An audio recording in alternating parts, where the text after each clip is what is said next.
Assalamualaikum warahmatullahi wabarakatuh. Sebelumnya, perkenalkan nama saya Rike Gita Arum Arifiani dengan NIM 11022204526. Di sini saya akan memaparkan hasil tugas besar literasi data dengan judul Jumlah penderita diabetes mellitus yang mendapat pelayanan kesehatan sesuai standar berdasarkan kabupaten atau kota di Jawa Barat. Nah, di sini saya menganalisis beberapa analisis. Yang pertama itu tentang pertanyaan riset, di mana isinya itu berapa jumlah penderita diabetes mellitus yang mendapat pelayanan kesehatan sesuai standar di kabupaten atau kota yang ada di Jawa Barat.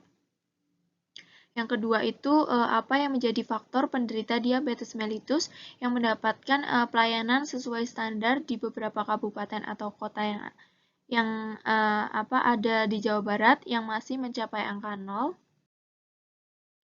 Kemudian analisis yang kedua adalah identifikasi data, di mana di sini ada populasi. Populasi di sini adalah populasi penelitian kami itu seluruh penderita diabetes mellitus Provinsi Jawa Barat yang mendapatkan pelayanan. Kemudian di sini ada variabel dan jenis datanya, di mana pada jenis data penderita diabetes mellitus itu tuh termasuk variabel kuantitatif dan di sini termasuk variabel diskrit dan juga di sini masuknya pada skala interval. Nah, keterangannya itu jumlah penderita diabetes mellitus yang mendapatkan pelayanan sesuai standar. Nah, kemudian yang kedua itu jenis data wilayah dari suatu provinsi ini masuk ke dalam variabel kualitatif dan masuk dalam variabel diskrit dan skalanya itu masuk dalam skala nominal. Dan keterangannya masih sama, jumlah penderita diabetes mellitus yang mendapatkan pelayanan standar di kabupaten atau kota di Jawa Barat. Terus yang ketiga itu jenis data kode kabupaten atau kota itu termasuk dalam kode, kan di dalam datanya itu ada kode-kode kabupaten atau kota. Nah, kode tersebut itu merupakan variabel kuantitatif dan termasuk dalam variabel diskrit dan juga skalanya itu masuk dalam skala interval. Keterangannya itu kode wilayah pada setiap kabupaten atau kota. Nah, untuk metode pengumpulan datanya sendiri itu di sini metode pengumpulan data yang saya lakukan adalah observasi. Dalam data tersebut tidak ada campur tangan dari peneliti dalam proses observasi. Nah, yang pertama itu data yang sudah dikumpulkan adalah jumlah penderita diabetes mellitus yang mendapatkan pelayanan dalam setiap kabupaten atau kota pada tahun 2019. Kemudian langkah-langkah yang saya lakukan adalah mencari dataset. Kemudian saya mencari pada data di setiap kabupaten atau kotanya. Kemudian saya mencari isi dan jumlah nominal atau orang yang terdata sebagai penderita diabetes mellitus yang mendapatkan pelayanan standar pada setiap kabupaten di Jawa Barat pada tahun 2019. Nah, di sini data tersebut itu merupakan data sekunder karena data yang didapatkan dari orang lain atau pihak ketiga. Nah, data ini juga termasuk data terstruktur karena nilai yang ingin diketahui dari suatu unit observasi dipresentasikan dalam suatu variabel tunggal yang jelas batasan nilainya. Kemudian analisis yang selanjutnya adalah kualitas data. Di sini kualitas data yang pertama itu ada komplit, di mana saya memiliki semua variabel yang dibutuhkan dari ketersediaan unit observasi yang dibutuhkan dan ketersediaannya semua nilai variabel pada unit observasi. Kemudian yang kedua adalah koheren.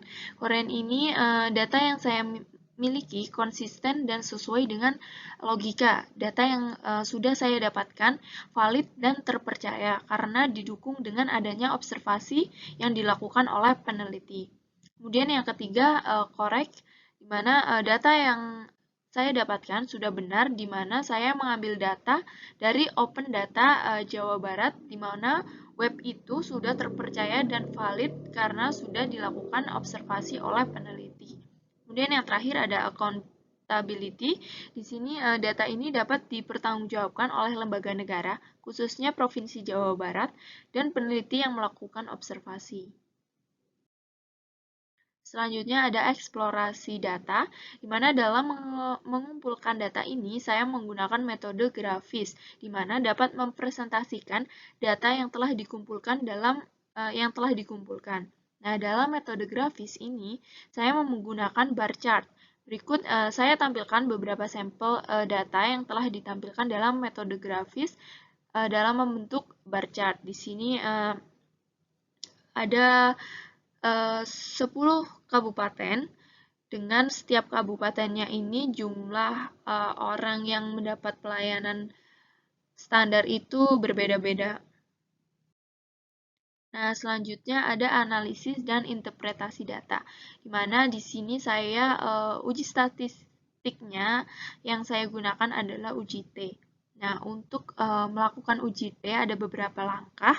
Yang pertama itu menentukan H0. H0 ini itu tuh misalnya tidak terdapat pengaruh yang signifikan antara kedua kelompok atau kondisi.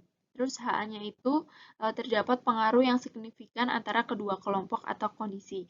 Dan kemudian yang kedua itu langkahnya menentukan taraf signifikansi.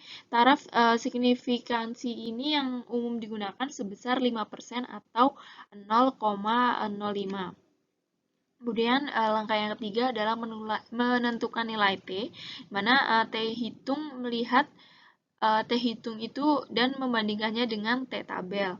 Kemudian yang terakhir adalah menentukan kriteria penerimaan dan penolakan H0 sebagai berikut. Contoh, jika signifikansi kurang dari 0,05 maka H0 ditolak. Jika signifikansi lebih dari 0,05 maka H0 diterima. Nah, langsung saja saya menganalisis dengan mengambil sampel data yang sebelumnya saya analisis, yaitu data jumlah penderita diabetes mellitus yang mendapatkan pelayanan standar di kota atau kabupaten di Jawa Barat. Di sini langkah yang pertama itu tuh kita misal kita ingin mengetahui apakah ada perbedaan jumlah penderita diabetes mellitus yang mendapat pelayanan kesehatan sesuai standar berdasarkan kabupaten atau kota di Jawa Barat. Kemudian yang kedua mendefinisikan H0. Di sini tidak terdapat perbedaan jumlah penderita diabetes mellitus yang mendapatkan pelayanan standar di kabupaten atau kota di Jawa Barat. Selanjutnya yang langkah ketiga kita mendefinisikan HA, di mana di sini terdapat perbedaan jumlah penderita diabetes mellitus yang mendapat pelayanan. Kemudian yang terakhir itu kita melakukan uji T pada dua variabel yaitu daerah dan jumlah penderita diabetes mellitus yang mendapatkan pelayanan standar di kabupaten atau kota di Jawa Barat. Nah, di sini saya mengambil 10 kabupaten dari Kabupaten Bogor sampai Kabupaten Majalengka. Nah, di sini saya menghitung melalui aplikasi Excel. Di sini itu saya mendapat T hitung itu min 0,095. Kemudian T tabelnya itu 2,306. Kemudian di sini indikatornya itu jika T hitung kurang dari T tabel maka H0 ditolak dan artinya itu berbeda nyata. Kemudian jika negatif T hitung kurang dari negatif T tabel, maka H0 ditolak, itu artinya berbeda nyata juga. Nah, setelah kita mendapatkan T hitung dan T tabel, kita ketahui bahwa nilai P itu lebih rendah dari taraf signifikansi 0,05, maka tolak hipotesis 0. Jadi, kesimpulannya terdapat perbedaan jumlah penderita diabetes mellitus yang mendapatkan pelayanan standar di kabupaten atau kota di Jawa Barat. Nah, dari sini saya mendapatkan hasil dan kesimpulan. Kesimpulannya itu, faktor yang membuat penderita diabetes mellitus yang mendapatkan pelayanan sesuai standar di beberapa kabupaten dan kota yang ada di Jawa Barat itu ada yang masih mencapai angka 0. Adalah ada di beberapa tempat dan tidak dilakukan kegiatan wawancara faktor resiko diabetes mellitus dan juga pemberian konseling tidak dilakukan secara maksimal. Nah, jadi di sini tuh tidak semua warga yang memiliki faktor resiko diabetes mellitus ini dilakukan konseling. Jadi pemberian konseling ini tergantung pada keaktifan masyarakat dalam bertanya. Kemudian peran serta dukungan petugas kesehatan sangatlah besar bagi penderita penyakit diabetes mellitus sebab petugas adalah yang paling sering berinteraksi sehingga pemahaman terhadap kondisi fisik maupun psikis itu menjadi lebih baik dan dapat mempengaruhi rasa percaya dan menerima kehadiran petugas kesehatan dan ditumbuhkan dalam diri penderitaan dengan baik. Kemudian, kesimpulan yang terakhir itu setelah kita melakukan uji T, terdapat perbedaan jumlah penderita diabetes mellitus yang mendapat pelayanan standar di kabupaten atau kota di Jawa Barat. Nah, sekian yang dapat saya sampaikan. Ada kurangnya saya mohon maaf. Wassalamualaikum warahmatullahi wabarakatuh.